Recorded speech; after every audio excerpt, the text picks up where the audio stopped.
सियासी तौर पर महाराष्ट्र के बारामती इलाके में पवार वर्सेस पवार की लड़ाई देखी जा रही है। बसपा जातीय समीकरणों को आधार बनाकर अपनी एक बड़ी सियासी फील्डिंग इस क्षेत्र में सजाने का दावा कर रही है। बहुजन समाज पार्टी के नेता मानते हैं कि उनको पवार फैमिली में हुई लड़ाई का फायदा मिलने वाला है, वो भी आगामी चुनाव में।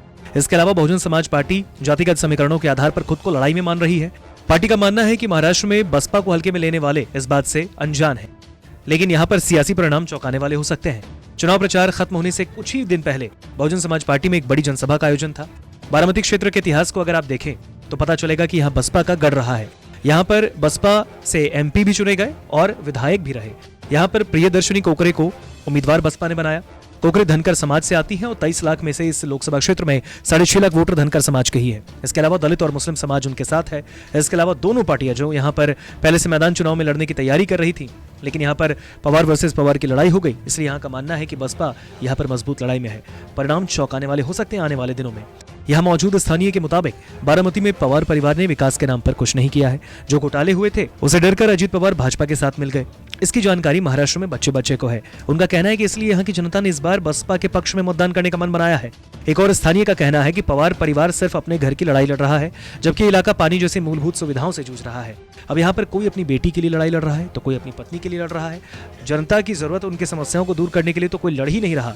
बसपा के जिला सचिव कहते हैं यहाँ से 10 किलोमीटर दूर उनका गांव है, वहां जाकर देखिए लोग पानी के लिए तरसते हैं। अजीत पवार जो यहाँ पर विकास की बात करते हैं वो लिमिटेड है।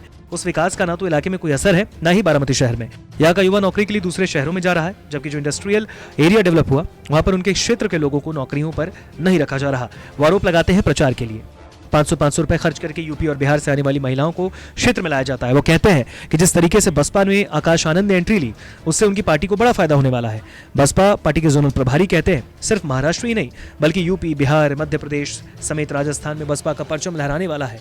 उनका मानना है कि बसपा की नीतियों और जातीय समीकरणों के आधार पर ऐसा संभव होगा। महाराष्ट्र में कालूराम चौधरी अपने बढ़े हुए वोट बैंक को लेकर आशान्वित हैं। उनका कहना है कि चुनाव प्रचार के आखिरी दिन तक सभी कार्यकर्ताओं ने अपनी पूरी ताकत झोंककर बारामती में सियासी माहौल बना दिया है। नमस्कार, मैं हूं मानक गुप्ता।